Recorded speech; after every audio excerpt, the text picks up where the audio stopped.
Abacha MMIRI, that is shredded cassava, is popularly used as a snack, a local delicacy. Failure to prepare your cassava flakes well before eating is very dangerous. You should never eat raw cassava. Cassava is categorized as bitter or sweet, and both requires careful preparation before eating them. Cassava is actually poisonous when raw because it contains a deadly chemical, and to remove that calls for hours of cooking and soaking. You should also discard the water you use in cooking it properly. You can as well cook cassava just as you cook potatoes. You can serve it as a simple dish. You can choose to enjoy your cassava flakes with coconut, that is abacha mmiri and akpu oyibo. And I must say, it gives a nice taste. The combination of cassava flakes with the milky juice of the coconut forms a great combo. Groundnut and cassava flakes is another combination on its own. It's also very nice and tasty, but it depends on your preference. Some people prefer groundnut to coconut, while to others, the reverse is the case. You can also choose to enjoy your cassava flakes in a local way, that is using palm kernel. Of course, there are some palm kernels that taste as much as coconut. Cassava flakes can also go well with red oil. All you need to do is to add some pepper and salt to your red oil, and enjoyment is yours. So guys, let's get into the process of making our cassava flakes.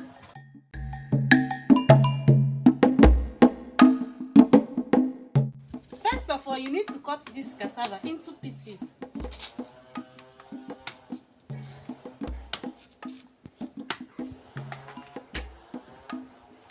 Hope you can see what I'm doing. Just try to cut it into pieces. There is no particular size in cutting your cassava. The fact is that you just need to pieces it into smaller pieces so that it will get done very fast.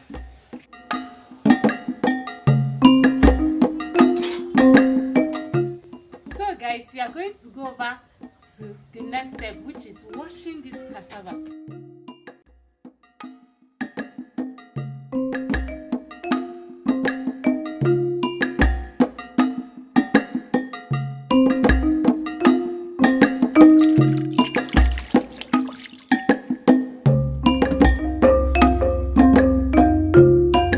So guys, if you are washing your cassava, make sure you wash the inside. Make sure you wash this inside that is open already while you are cutting your cassava, so that sand might not be left inside the cassava, because you wouldn't want to eat sand.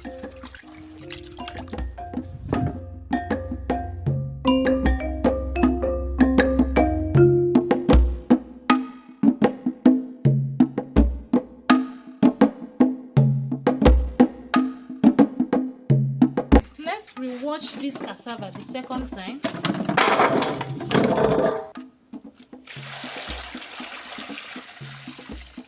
So guys, if you watch me, you will see what I'm doing, that I'm arranging the bigger ones first. I'm putting the bigger cassava under the pot, and the smaller ones will be at top. The reason is because the smaller ones will not take much time to cook. So by the time these big ones is already cooked, the smaller ones will be also done as well.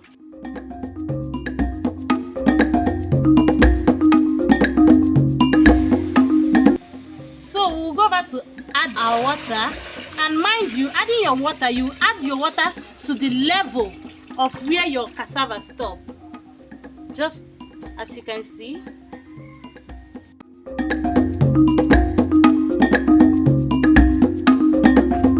So guys, you leave your cassava to boil till the cassava is soft enough.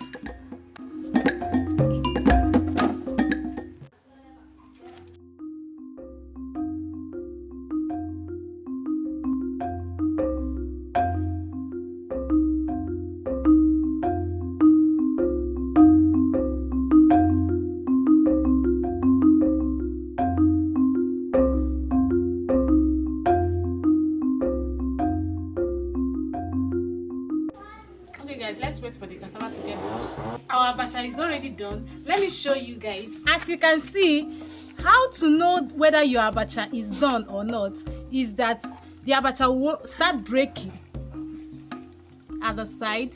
It will start breaking. So by that, you will know that your abacha is well cooked. And at this point, we will have to sieve it.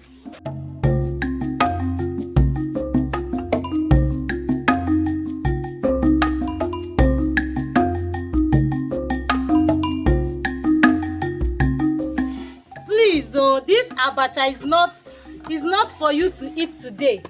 You cannot eat this abacha just that immediately you finish cooking it. You eat it the next day. And before we start cutting it, the abacha must have gotten cold before you start cutting your cassava flakes.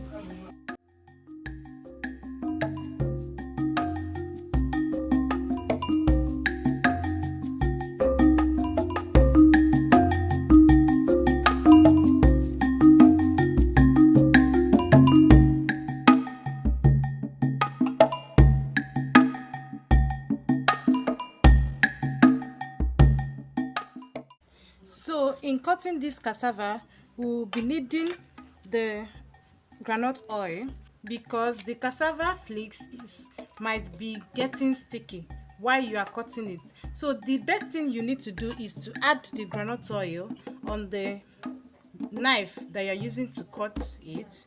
Then you go ahead to cut your cassava flakes. This time around, it will go gently and easier for you. So guys, right now I want to go ahead to soak our cassava flakes inside water because we'll be eating this tomorrow, not today. The reason is because by tomorrow it will no more be poisonous again.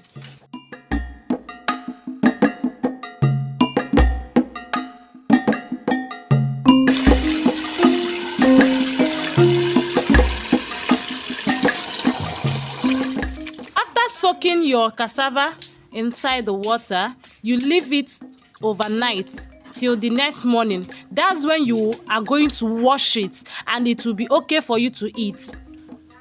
So we normally put our knife that we use in cutting it inside the water so that by tomorrow it will be easier for us to wash. This is the next morning, so I want to go ahead and wash it.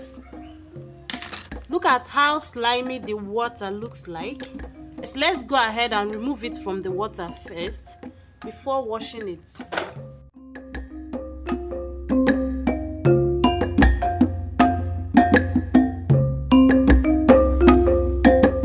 After you must have removed the abacha out of that first water, you go ahead and start washing your abacha.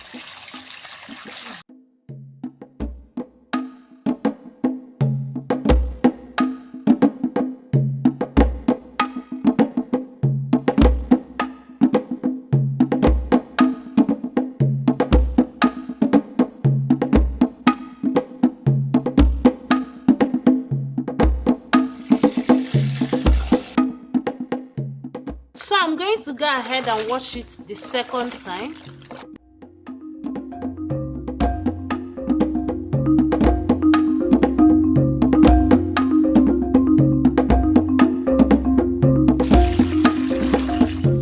So I'm going to wash it this third time now. And by this time, if you look at it, you see that the water is no more slimy. After washing it the third time, you now have to eat it. By that time, it's already okay for you to eat.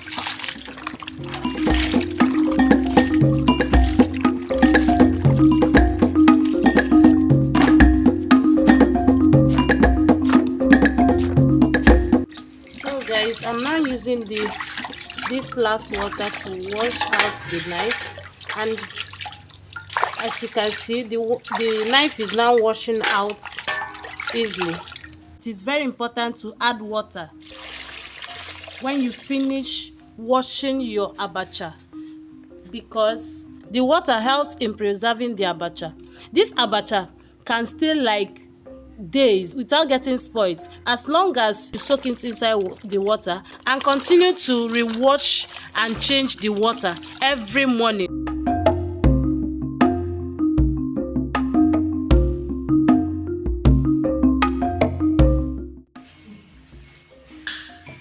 Because the thing they enter where we are be.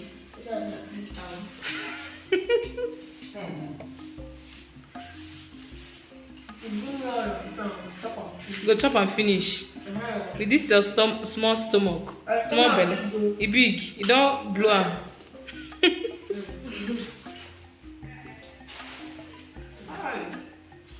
You not supposed to follow me the English thing though. You don't get better money.